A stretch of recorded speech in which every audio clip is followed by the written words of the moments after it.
Nós todos já receberam a notícia, nós recebemos há pouco a notícia oficial, como cardeal recebi há pouco a comunicação. Uma surpresa, mas não surpresa. Nós vínhamos acompanhando o estado de saúde de Papa Francisco e sabíamos que a situação era bastante delicada, mas sempre pensando em que ele voltasse a ter a atuação que ele sempre teve. E nesta manhã ele veio a óbito. A expressão nossa primeira é de gratidão. É claro, nós sentimos, nós lamentamos, mas o nosso primeiro sentimento é de gratidão. Gratidão porque Papa Francisco nos devolveu na igreja fundamentos necessários para a nossa igreja. Uma das primeiras convocações que ele nos fez foi a misericórdia, o ano da misericórdia, recordando que o mistério do amor está envolvido pela misericórdia, a misericórdia que é a expressão do amor. A misericórdia que não é apenas o perdão, a misericórdia que é o acolhimento dos pobres. Aquele texto de Mateus em que diz os nus, os sem casa, os doentes, os presos, os com fome, os com sede. Essa misericórdia que ele conseguiu fazer com que percebêssemos que nós, como igreja, deveríamos ser uma presença de misericórdia. Mas nenhum Papa nos alertou tanto e nos convidou tanto a cuidarmos da casa comum, a cuidarmos da natureza. Encontrando uma vez um grande cientista da Alemanha, ele dizia: eu nunca pensei que a igreja fosse nos presentear um texto tão extraordinário. Eu sou cientista, não pensei que a igreja fosse nos dar de presente um dom tão grande quanto esse texto da Laudato Si. E foi um texto que marcou a COP de Paris, onde eu estive presente como parte da delegação da Santa Sé. Em todas as falas se mencionava Laudato Si, quer dizer, a igreja que despertou a igreja toda, que despertou para essa grandeza da necessidade de cuidarmos da Mãe Terra, ou da Irmã Terra. E nós somos tão profundamente agradecidos porque Papa Francisco tinha um carinho tão grande pela Amazônia, pelo pulmão da terra, mas especialmente pelos seus povos, nós, e especialmente os povos originários.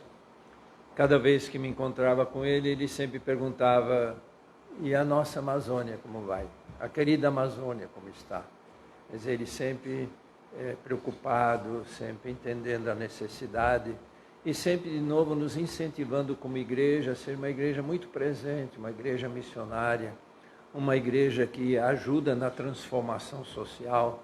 Veja os 4 sonhos que ele publicou em Querida Amazônia. É uma igreja que ela está presente, leva em consideração toda a realidade, não é uma igreja voltada para dentro, é uma igreja que pensa no todo onde ela vive, os seus povos, as suas realidades sociais, as suas realidades culturais. Uma igreja que ele diz que deve se enculturar. E esse esforço que nós estamos fazendo. Então, como não sermos agradecidos a Deus por termos tido um tão grande Papa? Aliás, grandes papas tivemos nos últimos tempos, grandes papas. E agora vamos rezar para que Deus nos conceda a alegria de podermos continuar a ser essa presença do Evangelho, essa presença de Jesus. O Dom Zenildo certamente também tem uma palavra a dizer. Esse é um pontificado que nós podemos chamar de um pontificado de precedência, uma expressão que o Papa utilizou em um dos primeiros documentos que ele nos ofereceu sobre a alegria do Evangelho. Ele usou o verbo primeirear. O Papa primeireou, parafraseando a sua expressão. Ele nos precedeu conduzindo a igreja, aproximando a igreja das populações mais empobrecidas e mais descartadas. Ele nos precedeu em atitudes, posturas e até procedimentos canônicos de expressão da misericórdia. Ele nos precedeu como peregrinos nesta sensibilidade, como acentuou Dom Leonardo, a casa comum. Ele escancarou as portas da igreja, como queria São João Paulo II, para que o amor de Cristo alcançasse todos os homens e mulheres.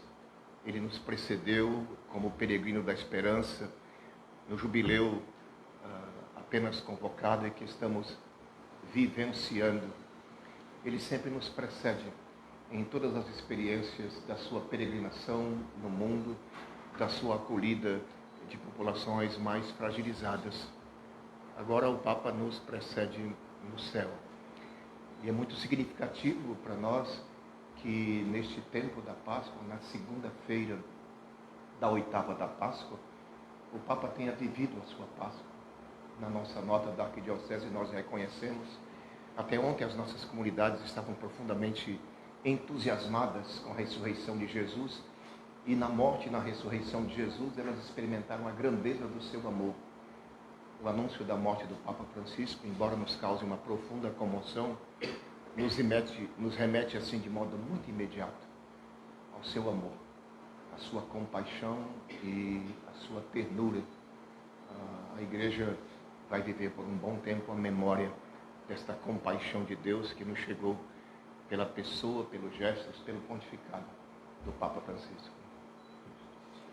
Nós depois vamos distribuir um pequeno texto, mas nos colocamos também à disposição se houver alguma pergunta. Eu queria saber como é que vai ser esse processo. O senhor viaja para o Vaticano, o senhor faz parte da escolha do futuro Papa. Como é esse processo a partir de agora que o senhor assume? Nós ainda devemos receber algum comunicado. Como sabem, nós na próxima semana devemos ter a Assembleia Geral da Conferência Nacional dos Bispos do Brasil.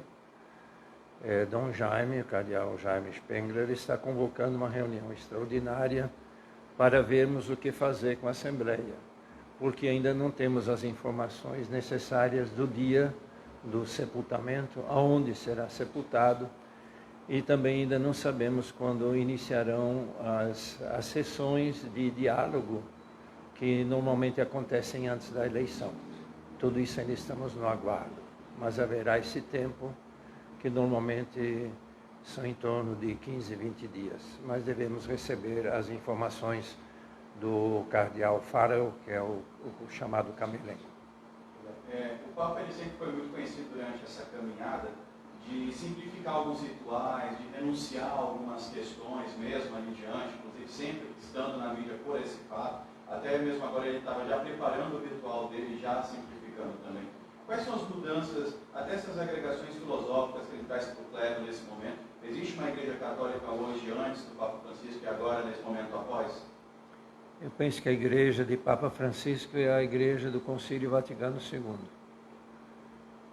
É o primeiro Papa que nós temos que não participou do Concílio Vaticano II.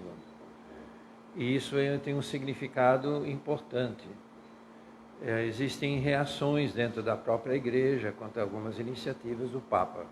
Mas o Papa buscou dar continuidade ao Concílio Vaticano II, que renovou a igreja, abriu a igreja.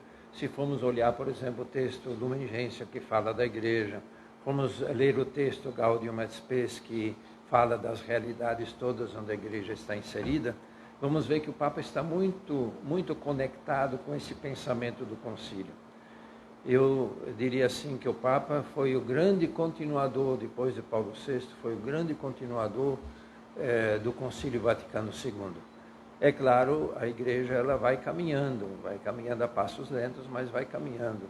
E ela certamente não será a mesma, porque às vezes queremos voltar a gestos do passado, quando os gestos devem ser outros, talvez mais significativos, que digam mais ao tempo em que nós estamos a viver. E algum representante daí do Amazonas vai lá para esses momentos? Vão ter agora nesses próximos dias? Eu devo ser convocado para participar da eleição, uma vez que sou cardeal eletivo, assim como todos os cardeais com menos de 80 anos. E certamente receberemos também o convite para participar das cerimônias do sepultamento.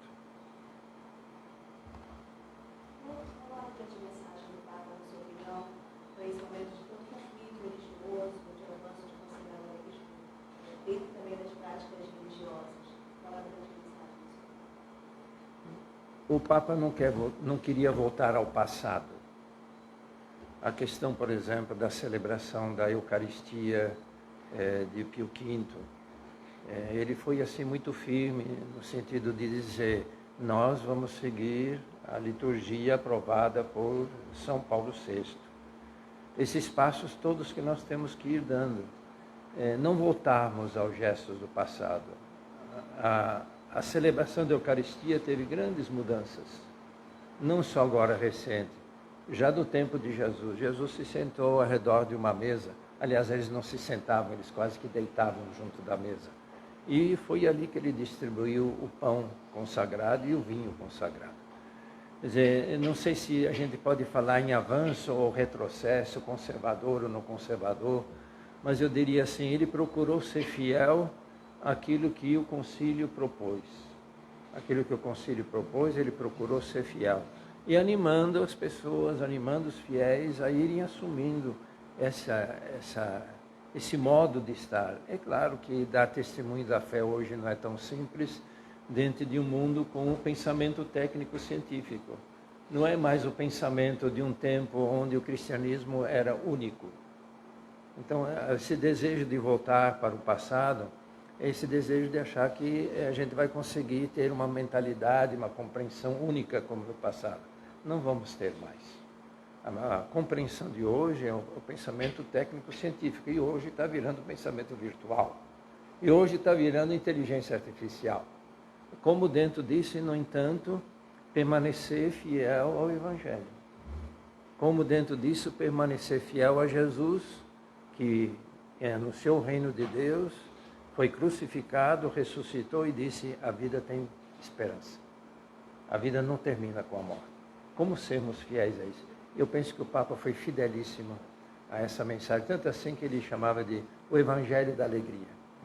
Bom dia, meus colegas. O Papa Francisco foi sempre um Papa preocupado com as questões ambientais, com a paz no mundo, inclusive tentava ali a todo instante promover a conciliação entre as nações e com cuidado com a Amazônia. Inclusive, a campanha da fraternidade esse ano fala sobre ecologia integral, cuidado com a casa comum.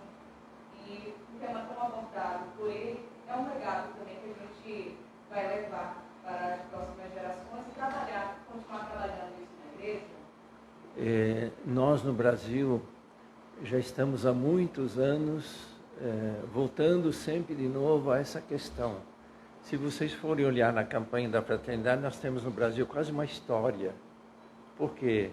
Porque os bispos da Amazônia, naquele tempo, já lá em 1972, eles estavam preocupados com essa questão, que devagar foi se tomando conta. Ainda, é claro, temos muitas dificuldades, mas o Papa Francisco, quando uma vez nos encontramos com ele, nós brincamos assim: é verdade que o senhor está escrevendo sobre a ecologia? Ele falou: vai sair uma encíclica. Ela está alta, sim. Agora estou trabalhando para ficar um texto bem pequeno, assim, para todo mundo poder ler. Quer dizer, ele tinha a percepção, depois do encontro de Aparecida, do qual ele foi, da conferência Aparecida, do qual foi relator, ele percebeu a importância que tinha não apenas a Amazônia, mas a questão da ecologia integral. E ele começou a trabalhar essa questão, e veja que ele sempre de novo retornou a isso.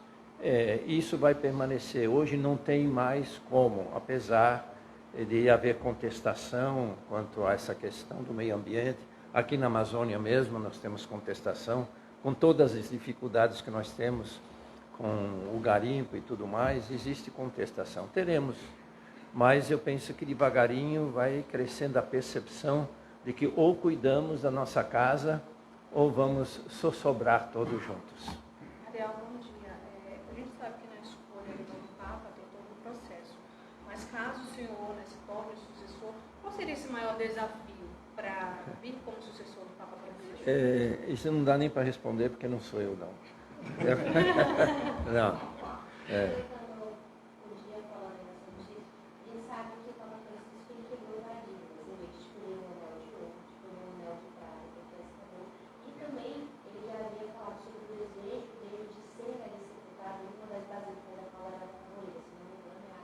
Santa Maria.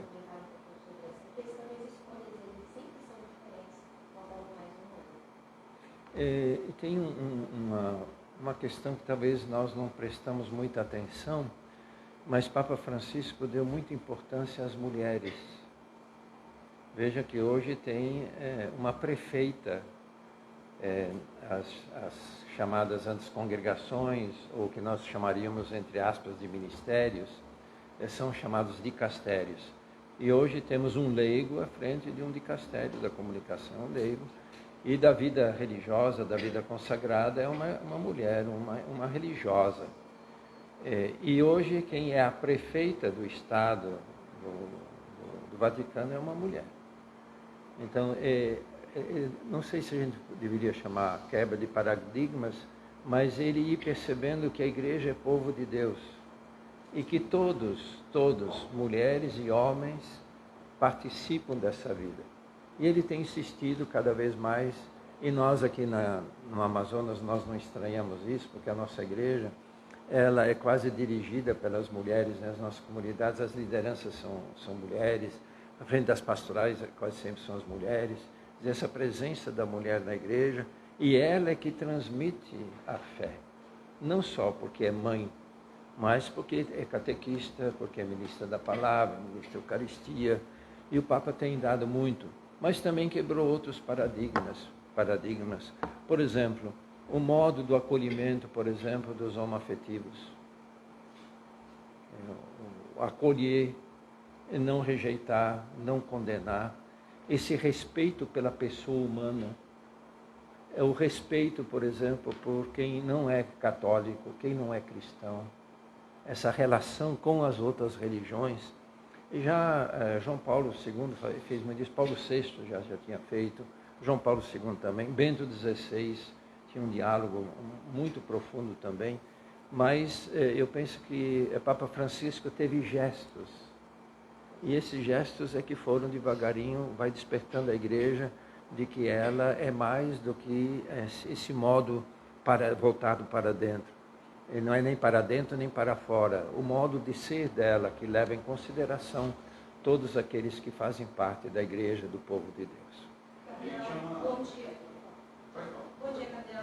Queria saber se o senhor já pode nos dizer se a Igreja Católica no Amazonas, em geral, até mesmo em Manaus, fará uma cerimônia, algo em homenagem ao Papa Francisco. Nós estamos aguardando o João Hudson voltar, que ele passou a Semana Santa no interior, deve chegar hoje à noite, amanhã cedo.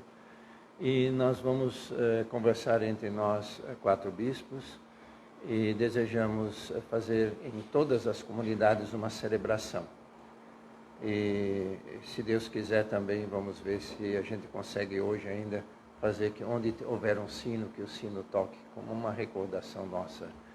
Mas não gostaria de tomar essa iniciativa sozinho, mas ouvir os outros e vermos o que seria melhor fazer. Se de imediato, ou talvez como 7º dia, nós damos uma importância muito grande ao 7º dia, talvez no 7º dia nós façamos uma celebração especial.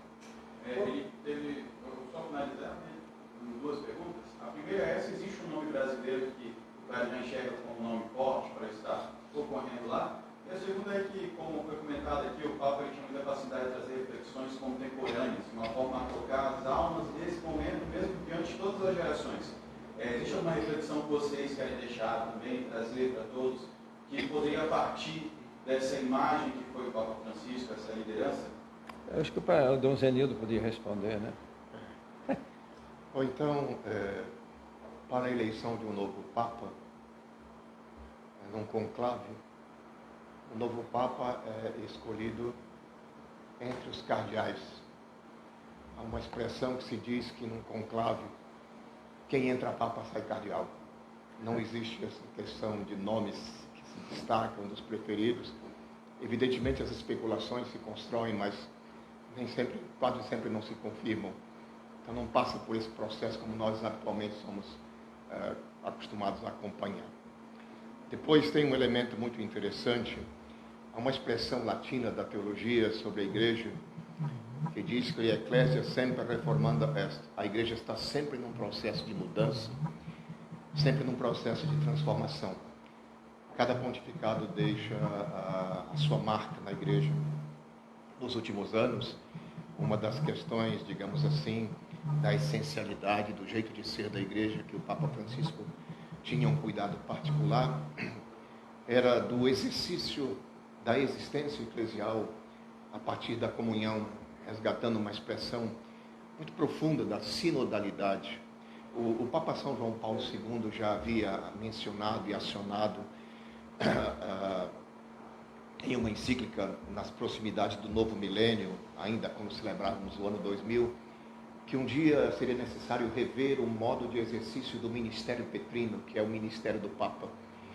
E o Papa Francisco acabou concretizando isso num exercício de ministério petrino mais participado. Nós recordamos que logo no início do seu pontificado ele convocou um grupo de cardeais para ajudar a pensar a dinâmica da igreja. O último sínodo foi sobre a sinodalidade, convidando a igreja a processo de conversão nas relações, nos seus processos missionários, nos seus vínculos, e já está em andamento dinâmicas de aplicação desse sínodo. Eu acho que se há uma reflexão que a gente pode fazer a partir desse momento, é que todos nós nos sintamos, como igreja, convocados a esse processo que é constante, que é perene, que é próprio da natureza da igreja, de ela deixar se reformar, de ela deixar se renovar, de ela deixar se tornar sempre nova, porque o conteúdo principal da igreja é sempre o anúncio da pessoa de Jesus, que é um anúncio sempre novo. Então, lembrando, quando é que o senhor entra no processo de não poder ter contato com a internet, com o jornal, com o mundo exterior, para esse processo? Eu ainda não sei. Ainda não? Não. Eu ainda estou aqui e ainda nem sei quando teremos que viajar, né? Nós somos 7 cardeais brasileiros eleitores, né? Dom João Avis é emérito, mas não completou 80 anos ainda. Os outros estamos no exercício. Mas ainda deveremos receber a convocação. Cardeal, uma última pergunta. Durante o seu pontífice, o Papa Francisco ele nomeou cardeais em diversas localidades do mundo, inclusive nas mais pobres, nas áreas mais pobres do mundo. E aqui para a Amazônia, ele nomeou o senhor um cardeal da Amazônia, o primeiro cardeal da Amazônia. Como o senhor recebeu esse convite e como é que tudo que o senhor conversou com ele ao longo dos seus encontros ficará guardado na memória em função dessa oportunidade de estar na Amazônia? Primeiro, agradecer por ele me ter nomeado para a Amazônia. Eu, numa conversa com ele, eu disse: Santo Padre, o senhor podia me enviar um dia para a Amazônia. Eu era secretário da CNBB. E ele não esqueceu, graças a Deus. Eu sou muito grato por estar aqui na Amazônia, mas não precisava ser em Manaus. Mas eu tinha o desejo, sim, de um dia poder servir a igreja na Amazônia, que eu tinha estado em si na Amazônia, estando em São Félix do Araguaia como bispo. Nesse sentido, sou muito agradecido ao Papa. Mas dos encontros pessoais com ele, o que vai sempre ficar comigo é o bom humor. O Papa Francisco era um homem de muito bom humor. Ele sempre tinha alguma coisa para no final dizer. Uma vez já estávamos, a presidência do CNBB já estava saindo da sala da audiência, ele falou: espera um pouquinho. A barzelletta, quer dizer em italiano, a piada. Então nós voltamos e aí ele contou para nós, não uma piada, mas um acontecido naquele dia que tinha na Praça de São Pedro. Esse bom humor dele, diante de tantas tarefas, diante de tantas tensões, no meio dessas guerras todas que ele procurou mediar, como já foi lembrado há pouco, ele sempre tinha bom humor. Sempre bom humor. Essa é a característica, no meu modo de ver, de um homem espiritual. Um homem do espírito. Tem até uma entrevista que ele deu a um jornalista, onde perguntaram para ele o sentido do bom humor. Ele diz: é sinal do espírito. Isso eu vou guardar. De Bento XVI, eu guardo sempre esse modo afetuoso dele de receber, sempre muito afetuoso. Mas O Papa Francisco tinha bom humor. No meio das conversas, às vezes, que tínhamos que abordar questões mais difíceis, etc. e tal, mas sempre, no final, uma palavrinha assim, onde suavizava de novo esse bom humor. Um homem extraordinário, um homem profundamente espiritual. Dom Leonardo, a gente sabe que o Papa Francisco teve momentos emblemáticos, como, por exemplo, quando ele rezou durante a pandemia na Praça São Pedro, imagens que hoje povoam as redes sociais. O Papa Francisco certamente é uma pessoa querida e amada pelo mundo todo, não só pelos católicos, como por cristãos do segmento não católico, mas ele alcançou além do cristianismo, alcançou pessoas de dezenas de religiões. A questão é, mesmo sabendo que é delicado apontar agora o nome de um possível sucessor, mas dentro da Cúria Romana, pode ali surgir o nome de algum Papa que consiga levar este legado tão popular que Francisco levou, com essa mensagem tão linda de amor. E a segunda pergunta que eu lhe faço é, e aliás não é uma pergunta, é um pedido, que o senhor deixe uma mensagem ao povo do Amazonas que nesse momento sente a perda do Papa Francisco. Obrigado. Quanto ao primeiro, não sei, né? Mas provavelmente sim, né? A igreja não é feita para retroceder, né? Haverá de vir alguém com um modo próprio, jeito próprio, mas que vai ser para a igreja um sinal. Eu ainda vivi no tempo de Pio XII, né? Um grande homem. Depois João XXIII, um homem admirável, né? Na minha adolescência, João XXIII. Depois veio Paulo VI, um homem extraordinário, uma admiração enorme por Paulo VI. Depois aquele breve pontificado, 33 dias, de João Paulo I. Depois João Paulo II, aquele homem que foi para o mundo inteiro, um missionário do mundo inteiro. Depois veio Bento, depois veio Francisco. Cada um do seu jeito foi conduzindo, com críticas daqui, com críticas ali, mas todos eles marcaram profundamente a igreja. Marcaram profundamente a igreja. Se formos olhar a história da igreja, nós vivemos um momento extraordinário em termos de papas, de papas, né? E para todos nós, a mensagem é de assumirmos a mensagem, o evangelho da alegria, o evangelho da esperança, né? E todos nós trabalharmos pela paz, pela paz. A nossa cidade de Manaus está muito violenta. Nossa cidade de Manaus está muito violenta, cada vez mais violenta. Mas nós queremos, assim como fez Papa Francisco, ser essa presença de paz, essa presença de consolo, mas sermos uma igreja assim muito ativa, muito presente, uma igreja que sabe amar os pobres, uma igreja que sabe amar os pobres. Isto. Alguns veículos nacionais falam de que o nome do Papa deve sair das pessoas mais próximas que estavam com ele. O senhor concorda com essa afirmação? Não sei, olha, o Dom Zenildo falou uma expressão que sempre se repete, e é uma verdade: quem entra Papa no conclave sai cardeal. E eu acho que somente Paulo VI é que se pensava realmente que fosse ele, porque era quem estava muito próximo, mas era aquele que tinha trabalhado na Cúria Romana, tinha participado ativamente na preparação do concílio, mas se não, os que entraram papáveis saíram todos cardeais. Vamos rezar para que Deus nos surpreenda mais uma vez. Obrigado. Obrigado a vocês por terem vindo.